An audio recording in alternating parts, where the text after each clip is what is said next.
Welcome to Dishing Up Nutrition. This show is brought to you by Nutritional Weight and Wellness. My question for all of you listening this morning is, are you experiencing chronic pain? If you're shaking your head yes right now, I can sympathize with you. And it's hard, isn't it? For some of you, maybe it's arthritis, maybe in your hands or in your back, or maybe you have joint pain in some other area, or maybe you have ongoing headaches. Maybe like a lot of people, you have fibromyalgia, so you have that all over muscle pain. If you have any type of ongoing pain, you're going to want to stay tuned this morning. You are in for a great show. Today, my co-host and I are going to be talking, first of all, a lot about the reasons why you might be experiencing pain and inflammation. And then we'll focus on nutritional solutions. And we should mention too, and this might surprise some people, that environmental toxins can sometimes be the source of the pain. And I think one good example is the recent wildfires in Northern California. They've been causing more lung inflammation for people with asthma and other types of breathing problems. And in fact, we've even heard reports of people who have never had any lung issues in the past now having trouble breathing because of the toxins in the air from the wildfires. So sometimes it can be environmental factors too.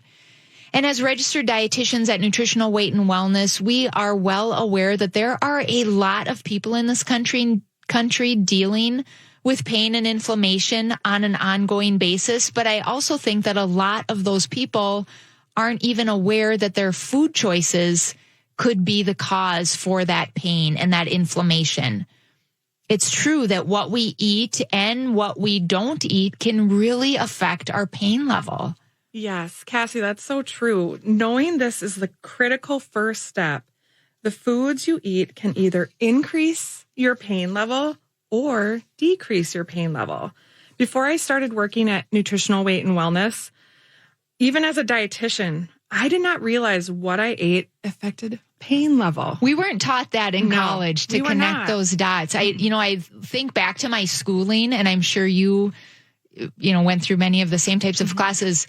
There really was a disconnect between food and how our bodies react. Exactly. Yes. But Nutritional Weight and Wellness teaches that connection. And if you are somebody suffering from chronic pain, I know what you're thinking. Relief is everything. That is so true, especially when you're in those moments of intense pain. You just want relief. So doesn't it make sense then to learn what foods you can be eating to help reduce or lessen some of that pain and inflammation? I am hopeful that all of you listening want to know how to change your eating so that you can have less pain.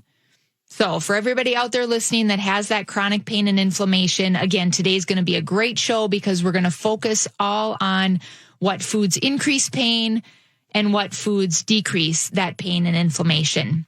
And with that, I am Cassie Weenus. I'm a registered and licensed dietitian. You heard her voice here just a couple of minutes ago. My co-host this morning is Nikki Doring. She's in studio with me today. Nikki is also a registered and licensed dietitian. And I'm going to say good morning, Nikki, but I'm also going to say I'm so excited to be here today. This is our first time on air together, and I know it's going to be a great show. It's going to be an awesome show. It already is an awesome show. Right. So good morning to you, Cassie, and good morning, obviously, to our awesome listeners. I am going to start by sharing an eye-opening statistic with all of you. 50 million Americans suffer from chronic pain. That is a lot of people. Chronic pain affects more Americans than diabetes, heart disease, and cancer combined. Wow. Yeah, that is huge. So much so that I really want people to hear that. Chronic pain affects more Americans than diabetes, heart disease, and cancer combined. So pain is obviously a very big problem here in the U.S. The questions we want to address are, why are so many Americans suffering from chronic pain? And what can they do to reduce pain? That's the big one. What can we do to reduce pain? When you have pain and inflammation, do you ask yourself, what did I eat? Now, Probably not. I don't think most people, because as we mentioned earlier, as dietitians, we don't learn that. So when I saw patients, in the hospital and they complained of pain, I didn't say, I didn't retort, well, what are you eating? Let's try and figure this out. I didn't connect the dots till I worked here at Nutritional Weight and Wellness and saw the correlation. When you're thinking about managing your pain, maybe your mind does not really go there to what foods you've been eating.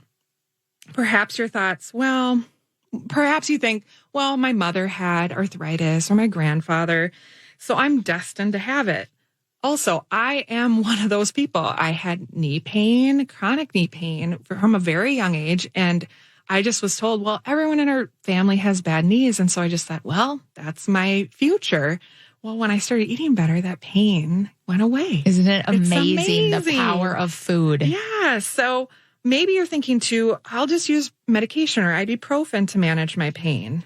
Or maybe your thoughts are a little more severe and you're thinking, I'm going to have a major surgery on my knee or a major surgery on my back at some point in my life to help relieve the pain. Today, we want you to change your thinking about how to manage that pain and inflammation. Yes. Change your thinking. So on that note, let's jump right in. Think about what foods or what lifestyle habits do you have right now that might be causing your body to have more pain, more inflammation. And I brought an article here today that I want to share a quote with with all of you. The article is titled How Acute Inflammation Turns Chronic. It comes from the Harvard Medical School. And here's the quote.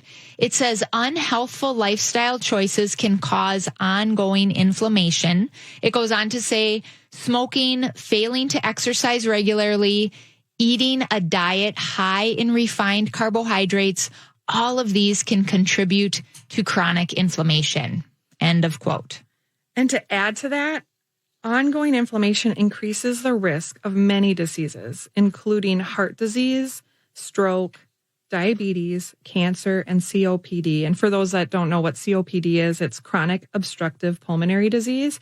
And so when I hear that list, I think inflammation, those are all inflammatory conditions. And in fact, 3 out of 5 people around the world die from a disease that hasn't been linked to inflammation. So that being said, pain is a big deal. It's not to be ignored. And it's important to discover the root cause and reduce that inflammation and reduce that pain.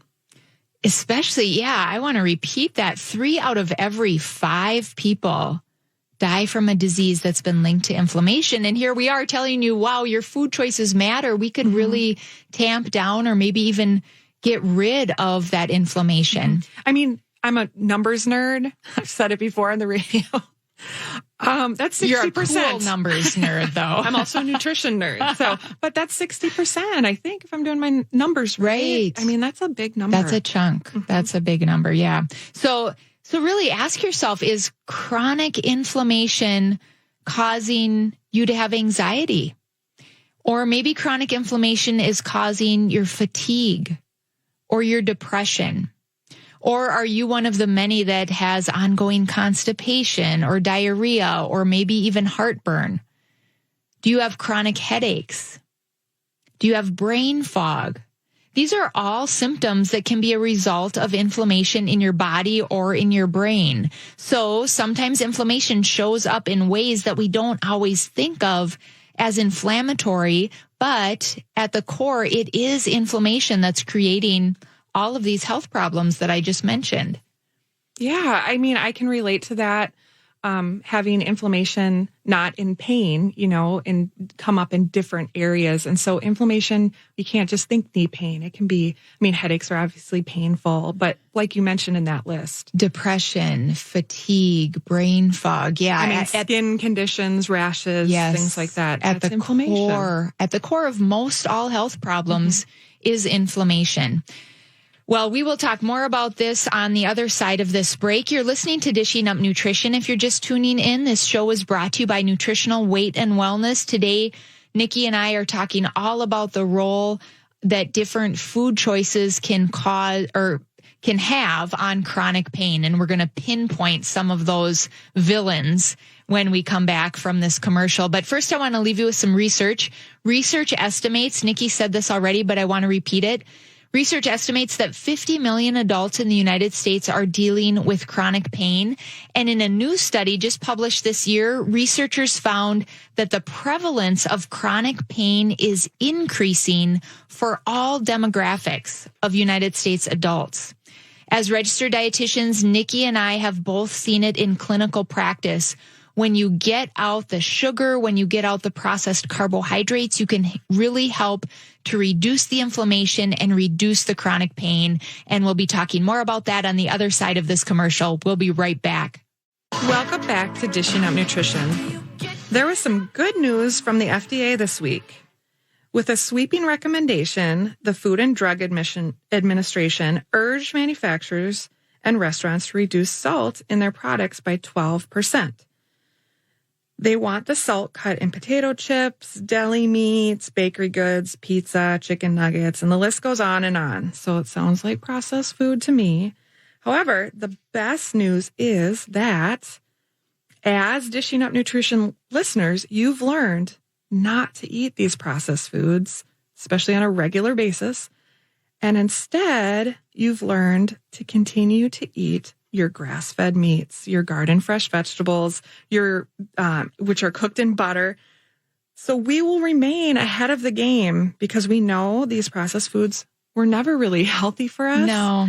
And like today's topic, we're learning how carbohydrates levels in these processed foods leads to pain and inflammation. So they're just not that healthy in general. So they're never everyday foods if you can help it for sure. So that being said, listeners, what are you eating that may be causing pain and inflammation? Are you eating sugary foods or processed carbohydrates?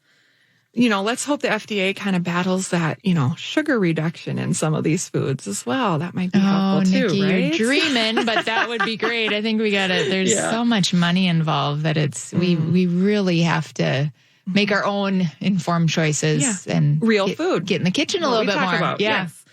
Let's start with sugar. Let's talk about sugar. We know that sugary foods and processed carbs, think candies, crackers, breads, pastas. I can go on. Cassie had mentioned some of these in the quote earlier. They break down to a lot of sugar in the body, which increases inflammation. I have some questions for you, just to get you thinking maybe about your own food habits. And I like using questions for myself to kind of say, am I on track right now? Is this healthy for me? Is my body going to be the healthiest it can be? So ask yourself, is that bowl of ice cream you are eating before bedtime causing you to have inflammation? Or could it be the morning toast? Or maybe the granola breakfast bar that may be causing, both of those could be causing you inflammation. What do you think, listeners? Right. And remember that article from the Harvard Medical School that I quoted that said refined carbohydrates can contribute to inflammation. So the ice cream, the toast, the granola bar that Nikki just mentioned, those are all refined carbohydrates. Here's another inflammation-causing habit that I saw so many people practicing this past summer. Every time I drove by our local Dairy Queen, there was a line of people waiting to order. And I know it sounds pretty appealing to some people. You're heading out of town to your lake cabin. Let's stop at Dairy Queen on the way out. Or it's after your child's softball game. Let's all go get a treat at Dairy Queen. But I'll tell you, it does not sound at all appealing to me because I know the numbers. So I see spoonfuls of sugar when I look at these treats, and I want to share these numbers with you. So, for example, a Dairy Queen Blizzard, I looked up a large cookie dough blizzard to get the number here, and I bet that's a pretty popular order.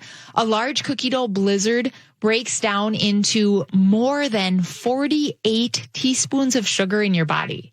That's a lot. That's obnoxious. I mean, no wonder there is an epidemic of diabetes in this country. Another inflammation-causing habit that comes to mind is when I run in to pay for my gas at the Quick Trip or the Emma's right near my house, I often see people at the checkout with a huge muffin, whether it's the blueberry muffin, the banana chocolate chip, whatever. But a lot of times people will have this huge muffin and then a big glass of some type of flavored cappuccino. So I looked up a blueberry muffin, average size that you would get at a convenience store like that. And then I looked up a 16-ounce French vanilla cappuccino. Those two things combined turn to over 40 teaspoons of sugar in our body. Wow. And as we have said so many times over and over on this Dishing Up Nutrition program, but it bears repeating, sugar equals inflammation. Just stop and think about that for a minute. Sugar equals inflammation. If you are somebody who has arthritis pain or some kind of joint pain or chronic headaches, would you have ever thought before listening to the show today that maybe it's the muffin and the cappuccino? Or maybe it's the morning toast you're having in your own kitchen. Or maybe it's the bagel with jelly that's causing more inflammation in your joints. Some of you are well aware of this. For some of you, it will be new news, but toast is very inflammatory for most people. And a few other foods that I think a lot of people would not necessarily associate with being high in sugar are pancakes, breakfast cereal, pasta turns to a lot of sugar, popcorn, corn chips, potato chips. All of these will cause inflammation, and inflammation eventually leads to pain. Yes. And all of those foods, you have to really watch the inflammation that it causes. So really, listeners, I challenge you to make sure, hey, when I eat this, does it cause a little increased pain? Connect the dots. Yeah, kind of take inventory. We're going to take another commercial break. You're listening to Dishing Up Nutrition. I just want to circle back for a minute and repeat what Nikki mentioned earlier about the FDA, in that they came out this last week and said that they're going to require manufacturers to reduce salt in their packaged foods. And as I was reading up on this new requirement, I've read that there are there are 163 categories of processed packaged foods in this country. Wow. 163 categories, all of which have too much sodium.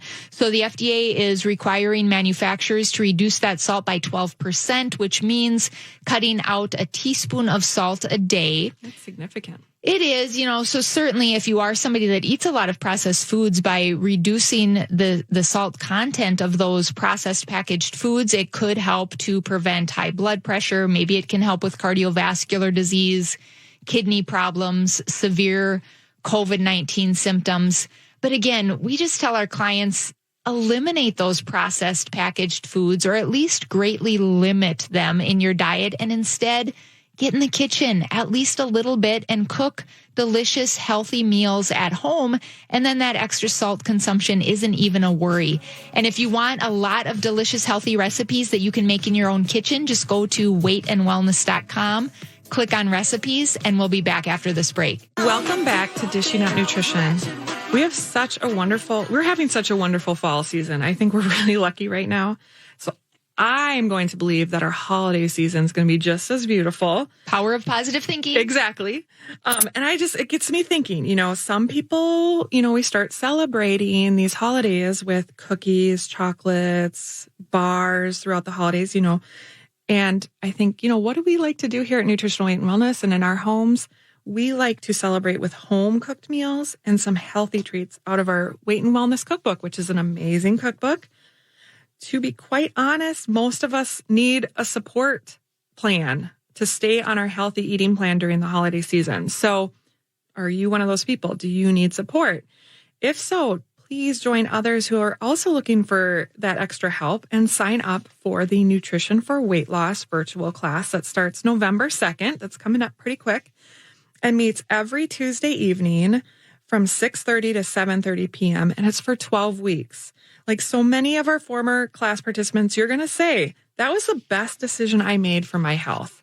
So call our offices at 651-699-3438 so you can get the support you need. And I just think, what a great support, a weekly class and some, a check-in to during get you the through holidays. The best idea And that class is ever. amazing. I just think, wow, that's great. Do that. All right. So, we're talking about inflammation and pain today, and I'd like to share some stories, some success stories with our listeners. So in 2012, one of our amazing clients named Madeline was a guest on our Dishing Up Nutrition show, and she shared that she gave up sugar and processed carbs, and her back pain and her muscle spasms stopped. This inspiring real life story is on our Dishing Up Nutrition September 29th, 2012 podcast. So please, I encourage you to go listen to that. Very informative, amazing show. Lots of information. Inspirational if you have pain. Oh my gosh, that story is just... Yeah, I've heard like that. A miracle. Mm-hmm. Mm-hmm. So what's remarkable about Madeline's story is she has been able to avoid back surgery. Huge. Yes, because she changed her eating. And to this day, she continues to be pain-free. So the power of real food. Another success story I have to share is Andrea's. After Andrea eliminated processed carbs and sugar from her diet and added in healthy protein, healthy fats, and loaded up on vegetable carbs, she was no longer struggling with sore, achy muscles. Not only that, but her cravings went away. So that was like an unexpected, very positive side effect of changing how you're eating. So reduce pain, reduce cravings, sign me up. We have a lot of other amazing client success stories on our website, weightandwellness.com. I highly encourage you to go check them, especially if you have chronic pain and you need some inspiration. Go read some of those stories. Just this week, one of my clients said, I've really noticed since I've cut out processed carbs, my pain is gone. And I hadn't ever brought that up because we were working on something else. And he came to that conclusion on his own. And I was just like, right. The angels started singing. Oh my gosh. Awesome. Mm-hmm. That reminds me, Nikki, of years back, because I think I was in the Wyzetta office and I had a client, and I forget the whole story, but I just remember her saying to me, she had figured out her pain before she even came to see me. And she came to see me for some different reason besides the chronic pain.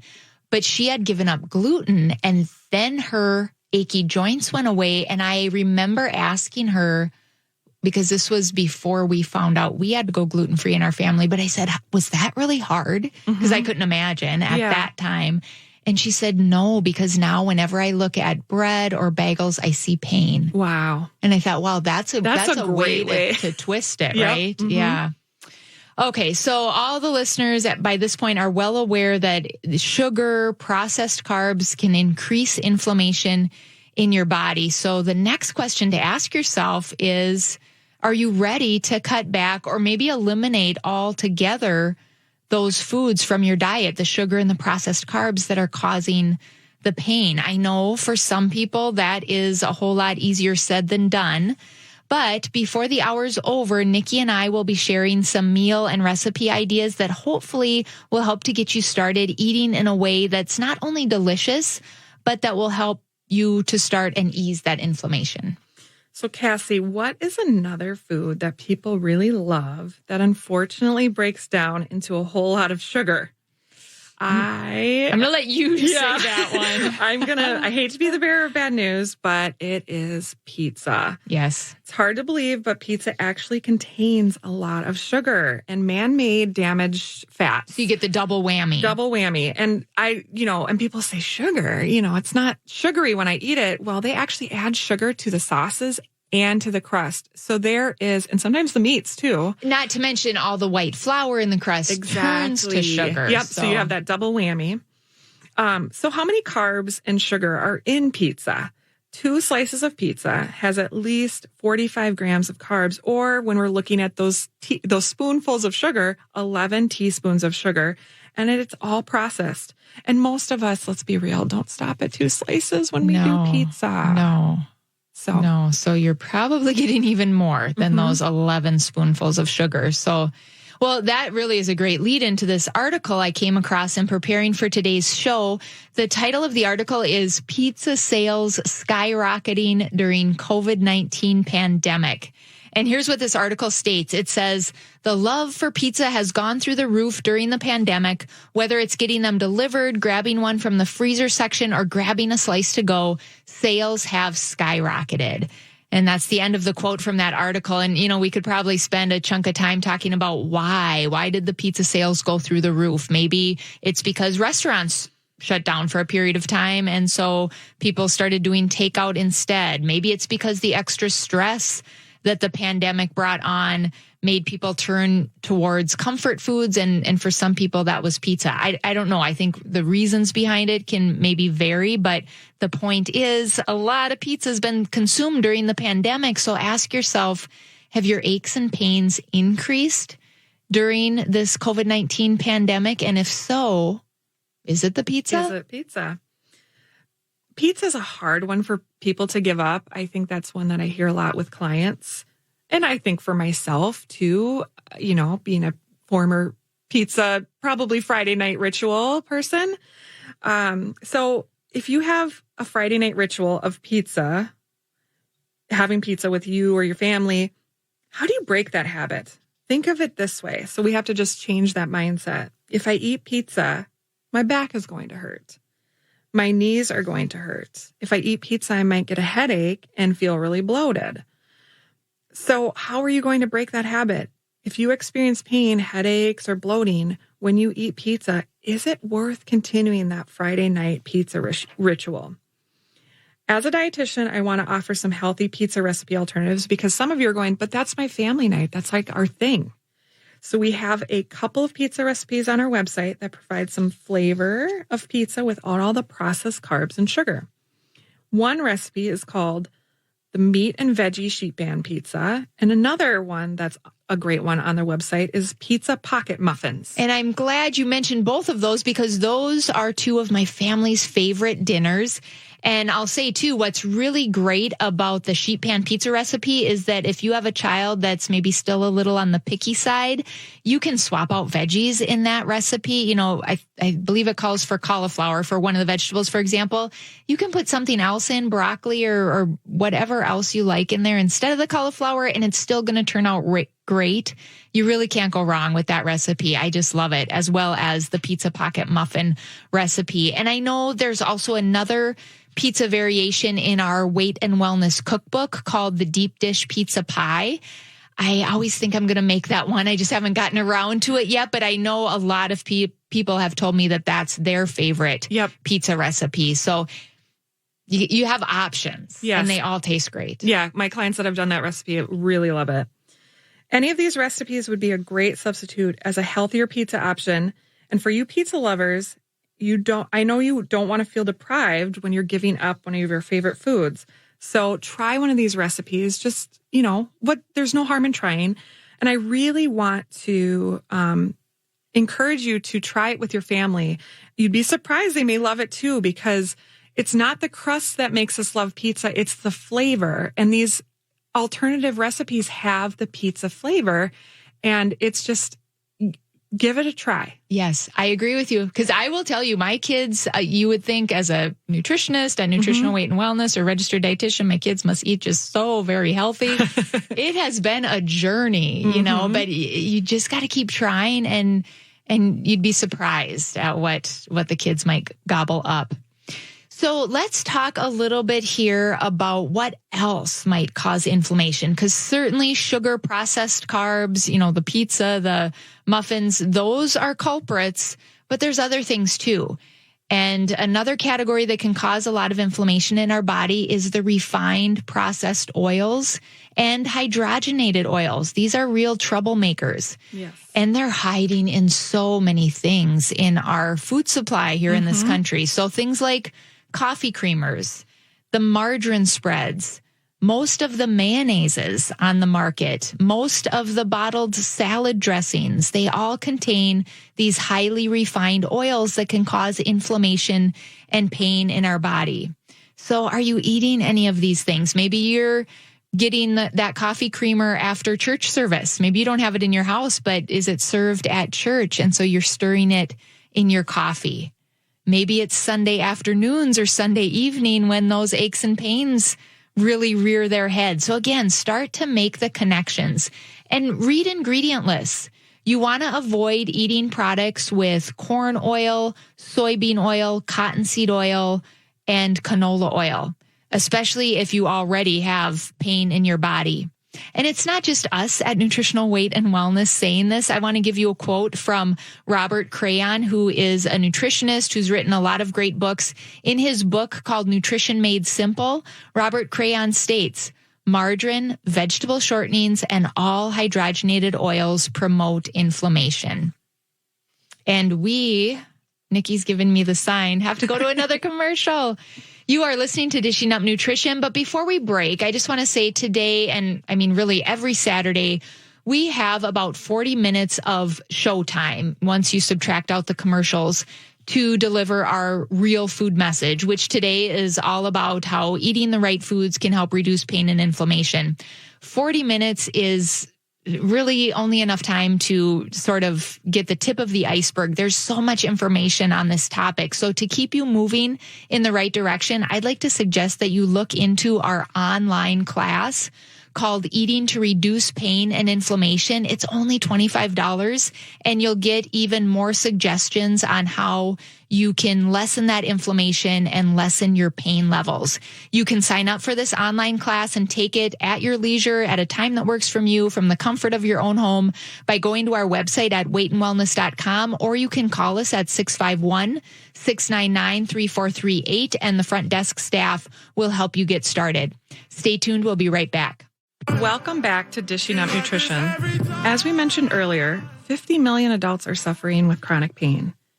You may have tried everything, maybe chiropractic adjustments, acupuncture, and pain pills, but have you tried eating the Weight and Wellness real food way? I challenge you to make an appointment and start eating an anti-inflammatory diet and see how you feel in 3 months.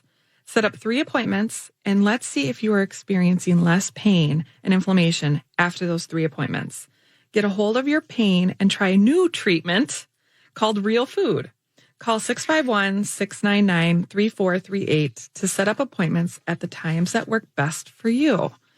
And so before break, Cassie was mentioning that we're not the only ones that are saying bad oils and sugar are causing inflammation.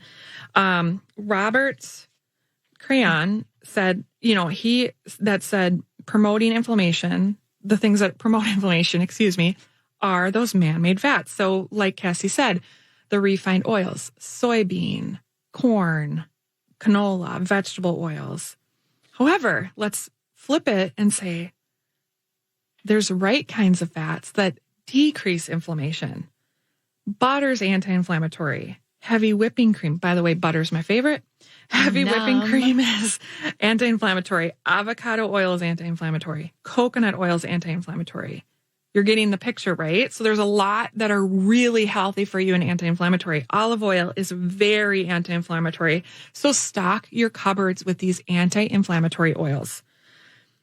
Olive oil is actually written up in a lot of research articles as being anti-inflammatory for your body. I mean, you've probably heard of the Mediterranean diet that's basis on that healthy olive oil fat and healthy, the fatty fishes. Isn't it interesting to think about the fact that we can improve our joint health with healthy fats? I mean, that just is magical to me.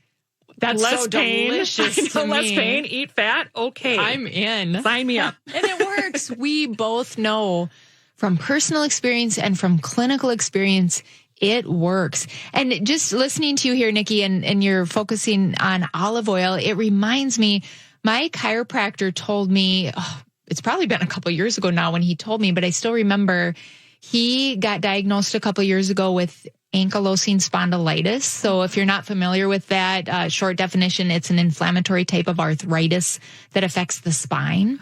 So it can be very painful. But my chiropractor wanted to go about it with an all-natural approach, and he didn't want to be on any prescription or over-the-counter pain meds. So he went all anti-inflammatory, 100% in terms of his diet.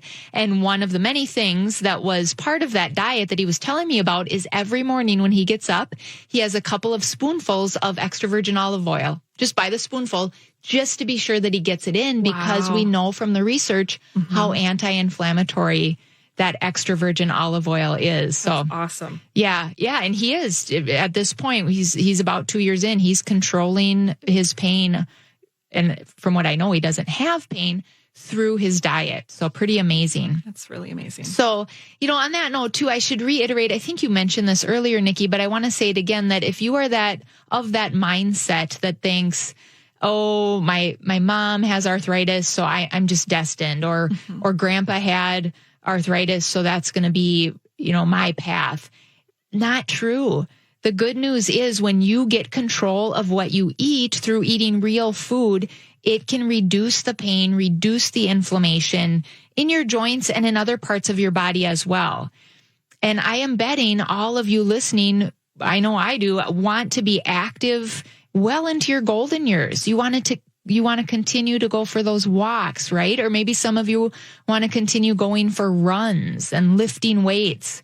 For some of you, your goals are probably a bit simpler. Maybe you simply want to be able to stand up to do the dishes. Maybe you just want to be able to get out of a chair or up from the floor without pain. Whatever your goals are in terms of being active, these good fats that Nikki and I are talking about, if you're incorporating them on a daily basis while at the same time getting out those highly processed oils that we mentioned, these are tactics that are going to help you to stay active, whether you're young, middle-aged, or older.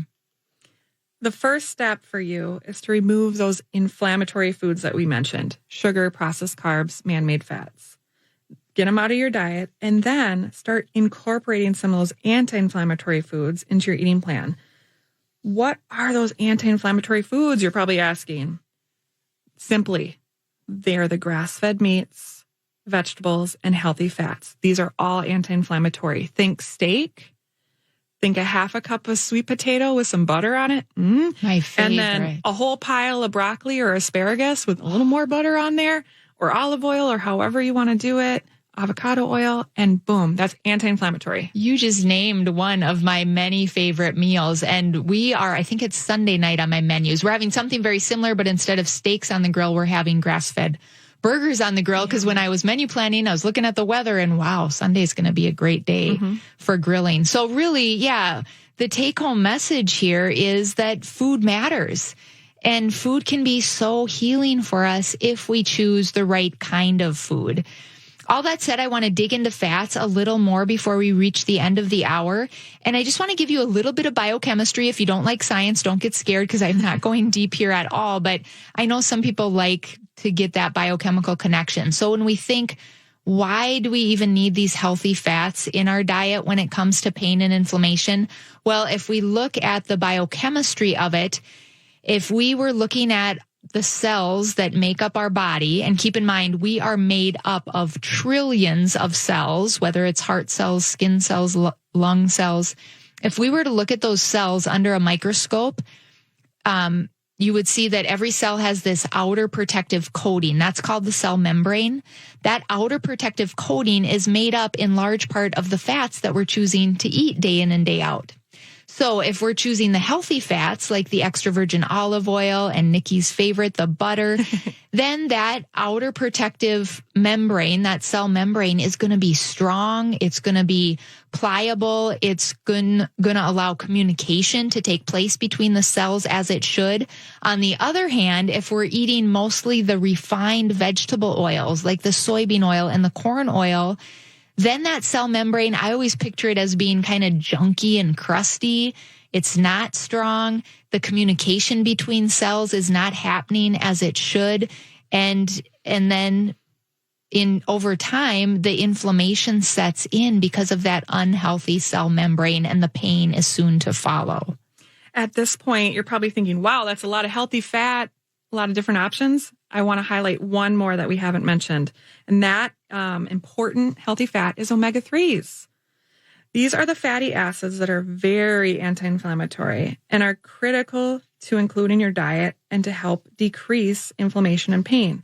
So where do you get these omega-3s? You may have heard before, one of my favorites is a fatty fish, wild caught salmon. It's a great way to get that omega-3 in. But if you're kind of thinking, what are some other options? Chia seeds, walnuts, pasture-raised eggs, all are good sources of omega-3s.